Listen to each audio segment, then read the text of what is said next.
Pillars of social impact communication and leadership. आता ही image जी तुम्हाला दिसते याच्यामध्ये डावीकडे काय आहे? Communication the foundation of trust.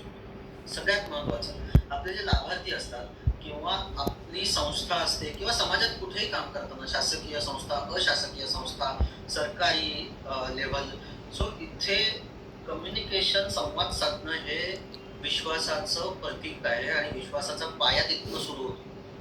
जसं आपण मगाशी म्हटलं की एक उदाहरण की आपल्या लेक्चरला फार मुलं कोणी बोलत असतात, तर मग प्रश्न निर्माण होतो की मुलांना समजतंय का?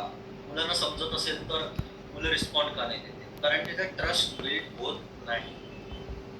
सो फाउंडेशन ऑफ ट्रस्ट याचाच अर्थ तुमचं संवादाचे जे वेगवेगळे मीडियम्स आहेत की व्हर्बल कम्युनिकेशन, तोंडी बोलणं, non verbal communication through the gestures किंवा रिटर्न कम्युनिकेशन आणि डिजिटल कम्युनिकेशन, ही चार जी कम्युनिकेशनची मीडियम आहेत त्याच्यानुसार संवाद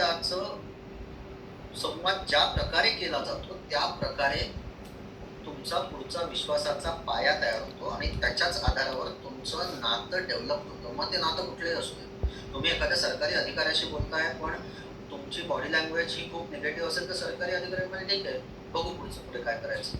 पण तुम्ही जर खूप प्रोएक्टिव्हली चांगल्या प्रकारे तुमचं म्हणणं पटवून द्यायचा प्रयत्न केला तर